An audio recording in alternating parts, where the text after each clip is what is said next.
Sometimes it's not enough to know something. You need to internalize it.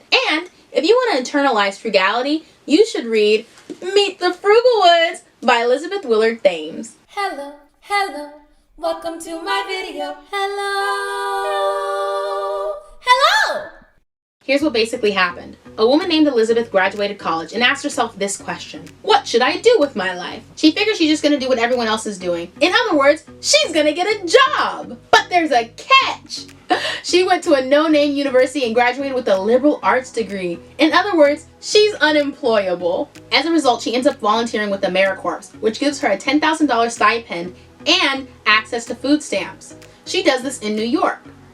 So, imagine that. Well, this woman is a perfectionist and she does dang good work. So with AmeriCorps listed on her resume, she is suddenly in a much more well-paid job. And she must be doing something right, because at this point she is married to the love of her life in a job that pays her very well and that she's very good at in the thriving city of Cambridge, Massachusetts. And yet, something still isn't quite right, so she and her husband moved to Washington, D.C., where she can get a master's degree that might make her feel something. Spoiler alert, it does not work. It doesn't work. So with her master's in hand, they move back to Cambridge, where they both become gainfully employed again. And all the while, they've been living extremely frugally. With all this frugality, she and her husband save a bit of money, and after years of studying the real estate market like fiends, they invest in a house in Cambridge, and at a great deal too. So now she has the perfect job, the perfect husband, and the perfect house, and let's just top it off with the perfect dog. And yet, she still ain't happy, and neither is her engineer husband. So, what's left to do? Quit! That's right, they quit the rat race. In order to quit America's rat race, they plan to live even more frugally than before so that they could be financially independent at age 30. In essence, they became the Frugalwoods. Now, I know this might not be the most interesting story you've ever heard, but if you read this book, you will understand the true benefits of frugality, and you might learn something about yourself that you didn't know. You know those minimalists who aren't doing it for clout, like they genuinely enjoy it? It could be that type of moment for you. All you gotta do is read this book. Now that I'm done salivating over this novel, let me tell you the lessons it taught. And even though I didn't learn anything new per se, I really feel like I strengthened the foundation of my financial knowledge. Let's start with the mindset lessons. 1. Realize that it's okay to opt out of the rat race, even if you're winning the rat race. Don't participate in a system that you hate just because you think you ain't losing, when in reality, like Elizabeth and her husband realized, happiness is more important than money. 2. The key to the pursuit of happiness is realizing that you can make time for whatever you care about most. 3. Knowing what you want and committing to it can get you pretty dang far, pretty dang quick. For example, the couple in this book wanted to buy a move-in ready home and outbuildings with over 20 acres of forested land in a good school district on a main road not too far from a medium to large city in rural Virginia for under $400,000. And they did. When you are this specific, put in the work, and are not willing to relent, I truly believe the universe will give you what you want if it's possible. Not always, because life can be hella unfair, but generally. 4. Time is the greatest resource, specifically being able to do what you want with your time. And here's my tip of the day. Think about spending time instead of spending money. I do this and it helps me so much. When you think of $20 as another hour of work after you just got off work, suddenly you gain perspective. Especially once you realize you haven't even calculated for taxes yet. Suddenly, you're much more stingy with how you spend your time, because that's exactly what you're spending, your time. On to the more concrete lessons. I'm gonna number these ones too so that they're easier to follow. 1. Max out your 401k or your 403b. And get that employer match. If you don't know what this is, it's when your employer basically gives you free money for caring about retirement. So, you pay, and up to a certain point, they match your payments. 2. Invest in index funds and never pay the high fee for a portfolio manager. 3. Diversify your assets and become a small-time landlord. When you buy a property that you know isn't your forever home, buy with the intent to rent it out after you're done. 4. Never spend too much money on things that rust, rot, or depreciate. This includes furniture, cars, clothes, etc. You want to get quality items, but after they've already seen the majority of their depreciation. 5. Use a donor advised fund, often referred to as a DAF. A DAF is a tax advantage vehicle that lets you deduct the full amount of your contribution, which is super useful in a high tax year because you can reduce your taxable income while also helping others in need. 6. Elizabeth also recommends having 4 months to a year worth of living expenses held in cash in a good old-fashioned checking account. If you haven't already, please watch my emergency fund myth video. Once you do, you'll realize why I can't possibly agree with this statement in its entirety. Regardless, I wanted to include it in this video all the same. 7. Pay off high interest debt as soon as possible. Now this is something I actually agree with. If you have high interest debt, pay it off in lump sum if you can, because the interest ain't worth it.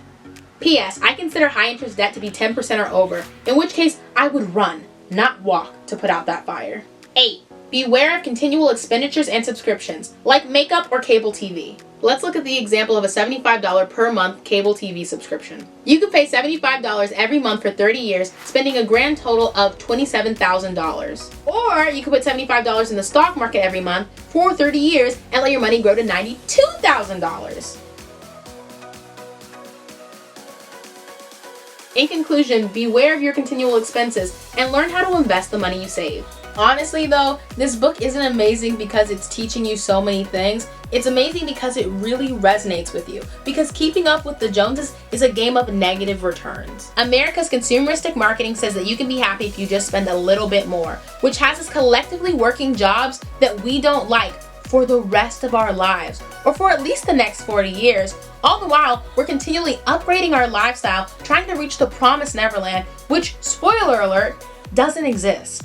So, get on the frugality train. But what is frugality? Frugality is when you cut out most unnecessary expenses and you spend very deliberately. It's when you realize that money can't buy you happiness and you restructure how you live. Ideally with the goal of achieving financial independence, which should in turn open up more pathways to achieve happiness. Overall, leading a frugal lifestyle is about changing your mindset and trying to figure out how to solve problems without using money. And once you start thinking this way, you realize that you can get a lot of things without paying a dime. This book will make you question things that you thought you knew. Like, for example, is raising a baby expensive?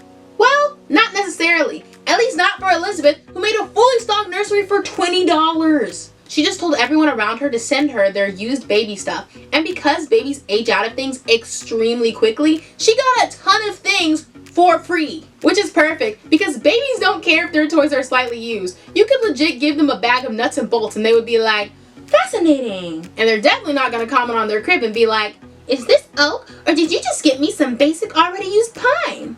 Goo goo gaga. I'm just saying. Another thing, Elizabeth never paid for maternity clothes.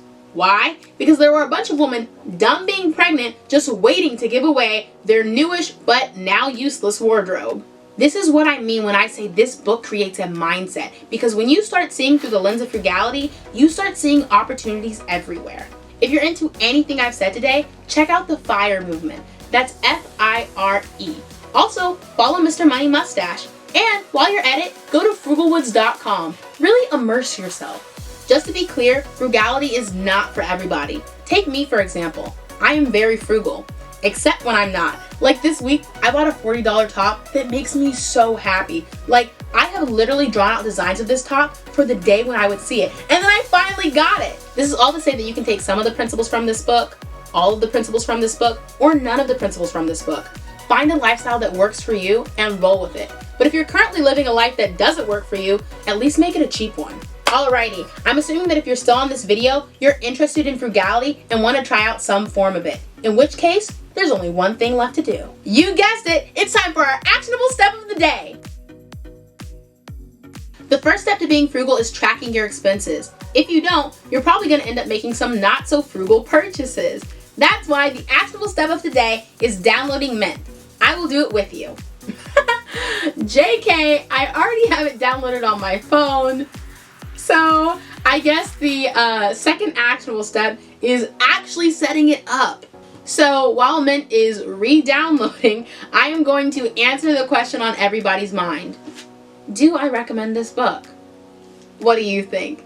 Yes! I really love this book for women specifically because it's the warning sign that we all need. Society teaches us to pay to be perfect, that we have to have our hair done, our nails manicured, our eyebrows plucked, our clothes in season, our makeup always applied, and the list goes on and on. And one, so much work.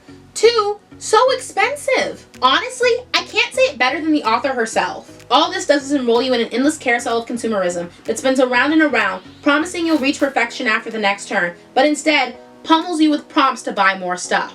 Guys 2, you're told to provide, specifically, a bigger house, a bigger car, and whatever else she or you want, which is everything because America. I've done enough ranting for today. It's time to wrap up this video. No, don't worry about me. I'm fine. Though I suppose if you wanted to help, you could like, comment, share, subscribe. Thank you. I'm feeling better already. Until next time, bye! If you want to know how to live frugally, Elizabeth is your girl. I don't know what I'm doing. No? In the thriving city of Cambridge, Massachusetts. They moved back to Massachusetts. Massachusetts! I thought you just said Cambridge! What are you doing? I'm doing my best. Massachusetts! Why is the state name so dumb? You can't say the name! Everybody learns Massachusetts! It's a dumb state. Oh my god! I mean, not like in itself, Just say but just the name. Cambridge. That was painful. Why'd I do that?